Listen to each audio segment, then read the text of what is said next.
안녕하세요. 법학박사 법무사 전문위원 동국대학교 겸임교수 김철정입니다. 오늘은 지급명령 이의신청, 이행공고 이의신청, 그리고 재산명시 이의신청, 이런 이의신청에 대해서 가르쳐 드리겠습니다. 예를 들어서 내가 돈을 홍길동이라는 사람한테 3천만 원을 못 받았어요. 그러면 이때 할 수 있는 게 지급명령을 신청할 수 있고 소송을 진행할 수도 있어요.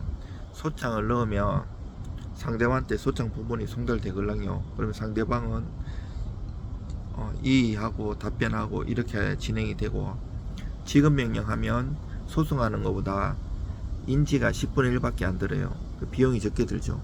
그리고 지급명령은 내가 지금 법원을 통해서 지급명령 신청해갖고 상대방이 2주 내에 이의 안 하면 그대로 확정이 돼요. 그러면 그 지급명령 결정 정본 안에 송달증명, 확정증명이 있기 때문에 별도로 집행문도 발급받을 필요 없이 송달증명, 확정증명도 필요 없어요. 이때 이제 내가 경매를 놓고 싶던 재산명시라든지 은행, 보험, 증권 이런 강제 집행을 할 수가 있어요. 근데 소송은 상대방이 이해하고 이렇게 하고 결정이 나면 판결이 성수 때리면 거기에다 집행문 받고 송달증명, 확정증명 받아가 이게 세트로 다 받아야지 강제 집행을 할 수 있어요. 물론 가집행, 그 금전의 지급을 하는 거는 가집행할 수 있는데, 가집행은 할 수는 있지만 나중에 2심에서 항소해갖고 상대방이 소송이 뒤집어지면 손해배상도 해야 되고요. 가집행 같은 경우는 나중에 최종 판결 확정돼갖고 본집행으로 이행한 다음에 새로운 강제 집행을 해야 돼요. 본집행으로. 자, 이제 근데 내가 소송을 3천만 원 청구를 했어요. 근데 판사님이 딱 보시고요, 요거는 증거도 충분하고 별로 이해 안 할 것 같다 하면 이행공고 신청을 할 수 있어요. 판사님 실형으로. 이행공고 갖고 3천만 원 했을 때 피고가 받아가지고 2주 내에 14일, 초일 불사님이라서 예를 들어서 오늘 받았으면 내일부터 기산해요. 그래, 만약에 오늘이 수요일이다 그러면 목요일부터 기산하니까 다음 주 수요일, 그 다음 주 수요일 이렇게 되는 거예요. 형사는 상고, 항소, 이게 이런 송달되는 거 상관없이 내가 판사님 앞에서 판결 선고를 받잖아요. 이때는 초일 불산이지만 7일이에요. 판결문 정본이 송달이 안 되걸랑요. 그럼 판사 선고받고 오늘 수요일이면 다음 주 수요일까지. 왜냐하면 초일 산입 안 하는 건 똑같아서 내일부터 기산하걸랑요. 민사는 판결문을 그 판결 선고 시에 원고 피고 안 나와도 때리고 정본을 원고 피고에게 보내주걸랑요. 도달 안 하면 공시송달도 신청하고 이러는데, 형사는 내가 판사님 앞에서 듣잖아요. 그래서 판결 정본을 받고 싶으면 선고받고 재빨리 나가가지고 판결 정본 신청도 해야 되고, 또 제3자가 열람하는 걸 제한도 할 수 있어요. 왜냐하면 뭐 영업비밀이라든지 여러가지 개인 중요한 게 있으면 그 기재해가지고 사유에 해당되는 판사님이 다른 사람이 판결문 송달 못하게 할 수 있어요. 그리고 지급명령은 3천만원, 1억 이런 제한이 없어요. 10억, 20억도 할 수 있어요. 근데 지급명령을 했는데 상대방이 주소를 피고의 주소를 정확하게 알아야 돼요. 주소 2번 이상 도달 안 하고 이러면 저거 돼요.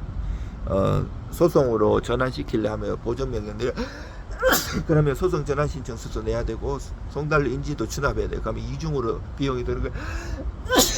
죄송합니다. 그리고 이제 금융기관 같은 경우에는 최근에 법이 바뀌어가지고 공시송달 제도가 있어요. 지급명령도. 근데 일반 개인 같은 경우에는 공시송달 제도가 없어요. 그리고 내가 이제 판결 정보를 받아갖고, 아니면 아까 소송 같은 경우에는 판결 정본, 집행문, 송달증명, 확정증명 여기 세트라 그랬잖아요. 요거를 받아가지고 재산 명시 신청을 하면, 아니면 공정증서가 있으면 둘이 사바사바 해가지고 협의를 봐가지고 그 공정사무실 가가지고 공정 사무실은 이제 서초동 이런 데 돌아다니면 5인 이상 변호사가 공정 사무실을 내야 돼요. 거기서 그 공정 사무실에서 공정 받은 게 있으면 거기다가 집행문을 발급받아 갖고 그 정본에다가, 등본이면 안 돼요. 정본에다 집행문 받아 갖고 강제 집행 신청할 수 있어요. 근데 그 송달점의 확정점은 필요 없어요. 또 그 공정정서는. 근데 만약에 여기서 그 재산 명시를 해가지고 피고한테 도달했어요.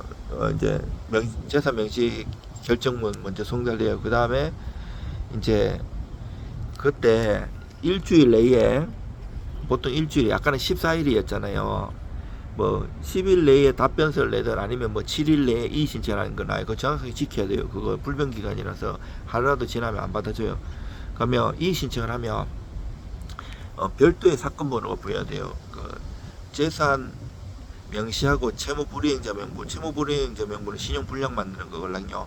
2015년 이전에는 가명 다 통일돼 가지고 두 개가 사건이 잘 구분이 안 갔는데, 그 이후에 이 재산 명시는 가명, 채무불이행자 명부되는 가불인데, 가명 이렇게 오잖아요. 그러면 내가 이의 신청을 해요. 그러면 별도 송달리 인지하고 사건 번호 별도 부여되고, 내가 이어온 거는 잠시 정지돼요. 만약에 그 억울한 사연이 있으면 이해해가지고 하면 기간은 한 달에서 6개월 사이에 연기할 수 있어요. 근데 이해 안 하고 답변하면 별도의 비용을 안 들고 그냥 법무사 비용만 조금 들어가지고 답변을 해가지고 법원이나 채권자가 오케이 해가지고 뭐 취하를 하든 이렇게 유도할 수 있는데, 그게 쉽지 않고 막 이렇게 가족 관계에 뭐 양육비라든지 뭐 불륜 저지르고 이러면 이 감정의 골이 깊어갖고 가족이나 아는 사람들 때 심하거든요. 채권 채무 관계가 얽히면 더 합의 잘 안 해줘요. 그러면 이제 이의 신청해가지고 하는데, 별도 사건 번호하고 진행되는데, 만약에 재산 별도 이의나 답변 안 하고 그 나중에 명시 목록 작성하러 와요. 너 뭐 재산이 얼마 있니 이런 거를 거짓말로 하면 그 고소를 하면 3년 이하의 징역이나 500만 원 이하의 벌금에 처해요. 그리고 안 받고 도망다니면 그거 감치처면 그 경찰서 유치장에 20일 동안 갖다 놔요. 그러면 사실 정상적인 직장인이라면 하루만 안 가도 잘릴 수가 있는데, 20일 동안 깜빵에 있으면, 유치장에 있으면 잘리겠죠, 회사에. 그래서 좀 강력한 수단이기도 해요. 그거보다 더 강력한 게 이제 채무불이행자 명부등재인데, 요거는 신용불량자 만드는 거예요.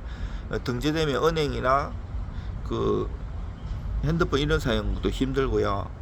그 블랙리스트에 올라가요. 근데 내가 은행에 돈이 없어도 대출 받은 게 있잖아요. 집이든 뭐 생활대출이든 신용대출이든. 그러면 이 문제는 그 은행에서 압박이 더 빨리 갚으라고 이러기 때문에 그것도 강력해요. 다만 재산 명시나 채권 압류 추심, 이 채권 압류 추심도 압류하는 건데, 은행, 통장, 보험, 정권, 뭐 보증금, 배당금 뭐 수백 가지가 넘어요. 근데 이제 채불 같은 경우는 확정되고 6개월이 지나야지 할 수 있어요. 가장 강력하기 때문에 6개월 지나, 저는 강제 집행해갖고 손님들 돈 많이 받아들였어요. 그리고 또 대기업하고 은행권에서도 거래법무사로서 한 13, 14년 넘게 했어요. 지금은 공부한다고 개인들만 도와주고 기관 같은 거는 거래 안 하고 있습니다. 지금은 뭐 법무사가 원래 돈 많이 버는 직업은 아니고요. 그냥 겨우 생활만 하고 공부에 주력하고 가고 있습니다. 여러 가지 대학원도 많이 다니고 있고, 하여튼 공부하는 것들이 많고, 또 박사학위도 받았고, 대학원에서 가르치기도 하고, 또 제가 직접 배우면서 변호사 못된 거 한이 있어가지고 그 공부도 하고 있고, 하여튼 여러 가지들이 많이 있는데, 강제 집행은 저는 이제 일을 많이 받는 스타일이 아니고요. 또 꼭 도와줄 사람 봐가면서요. 이 막 진상이고 이러면 도와준다 괜히 힘들기만 하고요. 사람 댐댐이나 이런 걸 봐갖고 수임하고, 소수의 사람들만 정말 잘 도와드리고요. 어려운 사건도 많이 해요. 이제 논문 같은 것도 많이 쓰기 때문에 또 학회 같은 거 유명한 대법관, 법관, 판사 이런 분들하고 대법원에서 대법원 신유철 대실에서 항공민사 집행법회라든지 여러 가지 학기도 하고 이제 특이하고 어려운 것도 많이 해가지고 내가 논문 쓰는 거, 책 쓰는 것도 좋아하고 이러는데요. 결과가 그동안 많이 좋아가지고 고마움을 많이 느꼈어요. 뭐 고맙다고 뭐 저는 뭐 이렇게 성공보수 이런 거 받아본 적도 없고요. 주도 받지도 않습니다. 밥 사주라도 밥도 제가 사고요. 뭐 돈 없지만 그 대신 이제 법비용 못 받고 하는 거예요.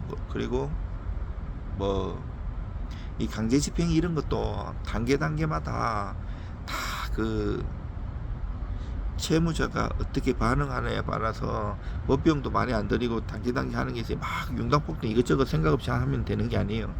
그리고 소송도 지급명예나 이행금고도 무조건 하는 게 아니에요. 증거가 잘 있고 상대방이 꼼짝 못하게 내용증명으로 만들어 놓고 내용증명으로도 미리 해결이 많이 돼요. 민사나 형사 제기될 걸 하면 당신이 손해본다는 거 법리를 바둑에 수를 두듯이 한 단계 두 단계까지 써주면 이 사람도 받아보고 법무사나 변호사한테 찾아가가지고 보여주걸랑요. 그러면 이게 저 사람 말이 합당하면 주고 이래요.